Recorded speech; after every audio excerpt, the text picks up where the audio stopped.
guys, this is Rachel from Rachel's Adventures with Jewellery, and as promised, I'm going to show you guys today how to make these cute little holly earrings for Christmas.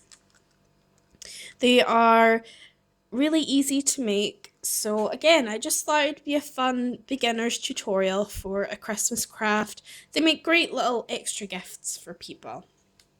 So to do this, you're going to need some green clay for your leaves, polymer clay. You're going to need red if you're making holly berries, like what I've done. But if you don't have any red left because you've used it on other Christmas crafts, you could always use some white and it'll look more like mistletoe.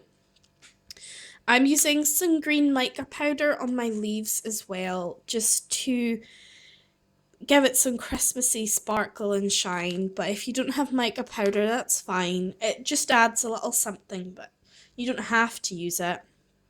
You're going to need 2 head pins, 2 shepherd hooks to make these. So let's get started. First, you're going to need to condition and roll out your green clay. I've done mine as always because I don't want it to wobble my table and wobble my camera about. You're going to need a cutter. This is a teardrop cutter and it's about, I don't know, maybe 1.5 centimeters long. It's not very big, and we're going to use it to make the leaves. You're going to need to cut out 6 leaves in total for your pair of earrings.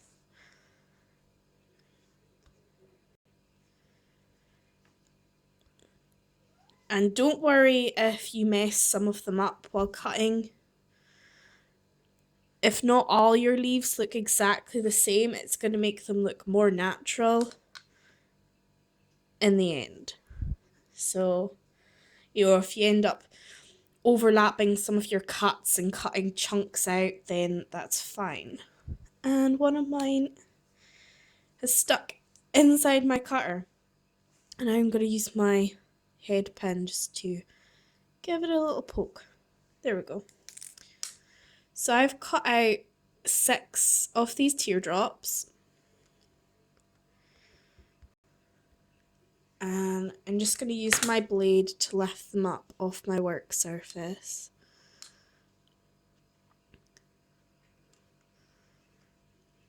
And I'm just going to use 3.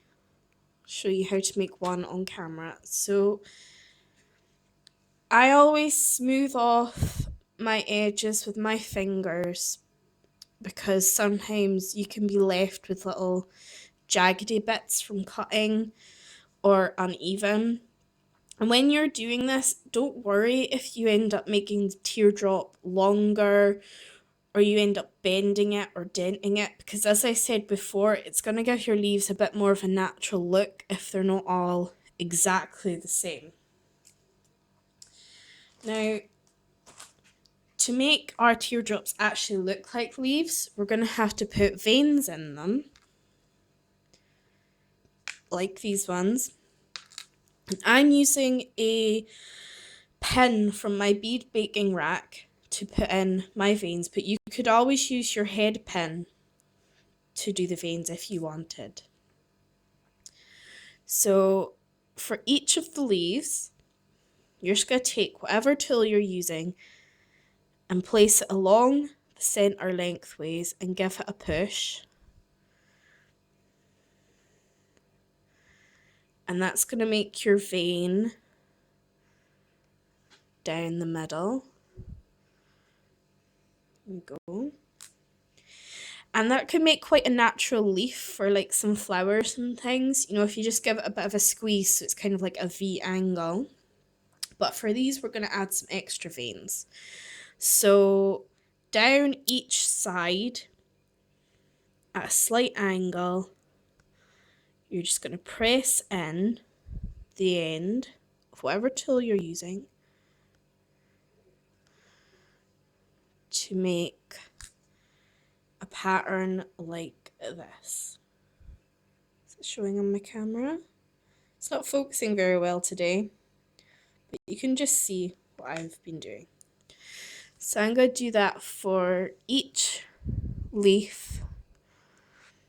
And try not to make every one exactly the same.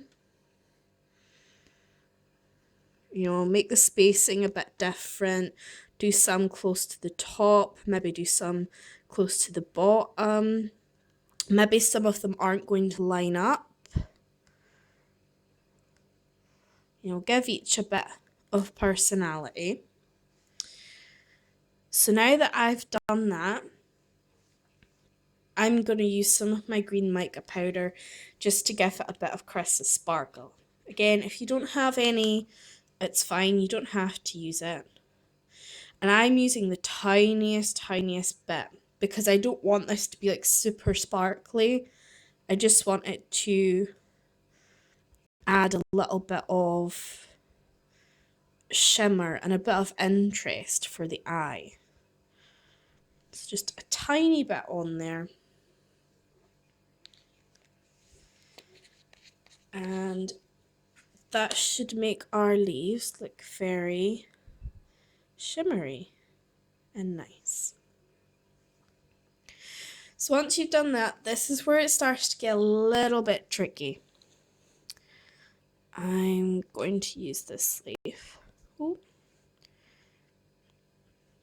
Now I'm going to use my pen from my bead baking rack again. It's very sharp on the end, which is perfect for putting holes in clay or beads or whatever you're making.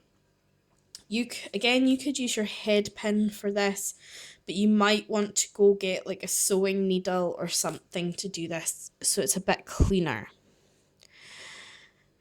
With my leaf laid flat on my surface, I'm going to take my pen and push it through the bottom. But my pen, you can sort of see there's a gap here between my pen and my work surface because I don't want it to be going right through the other side of my leaf. I want to be going through the center of my leaf, and I'm being very gentle and very slow as I do this. Let's just come out the other side, pull my pen out. When I lift it up, it's not come through the other side, it's just gone straight through the center. And that means I can now insert my head pin, which isn't sharp, it's blunt, quite easily. If you were doing it with your head pin or something else that was blunt, it would be quite hard to push it through and you would really start distorting it. But because my bead baking pin is sharp, it was really easy to go through and I felt like I had a bit more control. So I lay that down and I'm going to take my other two leaves. Oh, I'm a bit off screen. Push that up. There we go. And I'm just going to lay them on top like this. Give it a press. And the same with my other one. I'm just giving a bend in the top of that one as I do it. And using my blade just to lift that up.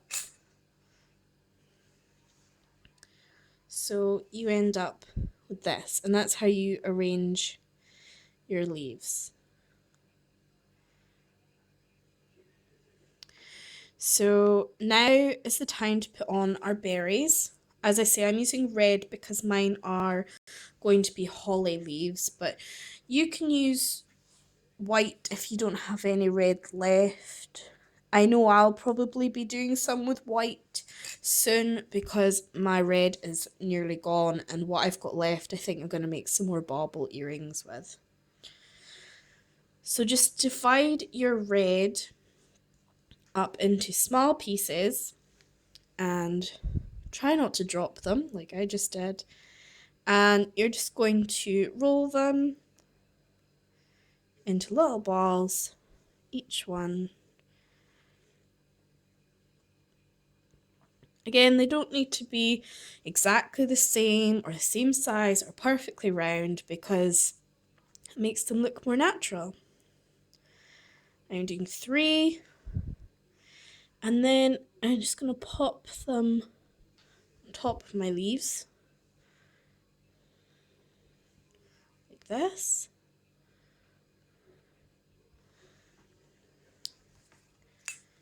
And that is it. That is your holly leaf, if I can pick it up, ready for baking. So you're just going to lay this down on a baking tray or your bead baking rack and bake this. And when it comes out of the oven, you are going to glaze it. As always, I use my Sculpey Gloss Glaze because I use Primo Clay. They're the same make, blah, blah, blah. You hear me say this all the time. And once glazed and out the oven, you'll end up with something like this. Isn't that pretty? Then all you have to do is, with the wire left sticking out the top, is make a loop or a wrapped loop. We all know how rubbish I was at doing that on camera for the baubles, so I'm not going to show you again. But you just need to loop or make a wrapped loop in the top and then add on your shepherd hook. And that's how simple these earrings are. I think of all my Christmas crafts this year, including the tags, these were probably the easiest thing I made. And it wasn't even something I originally thought of. It was something my boyfriend, fiance I should say, just mentioned. He's like, oh, you should make some mistletoe, that would be really cute. And I thought, oh yeah, that would be sweet. And then I ended up making holly instead. Initially I was gonna make mistletoe, but it ended up as holly because I thought that'd be nice. So if you liked this tutorial, then please hit the like button. If you'd like to see what else I get up to or want to see the bauble earrings that I mentioned that I posted previously, then hit subscribe, go over to my channel, see what else I've been up to, and next time I'll be showing you how to make these super duper cutie Christmas trees. How cool are these? And believe it or not, they were really, really easy. So easy. So hit subscribe if you're looking forward to seeing these, and I'll see you next time. Bye!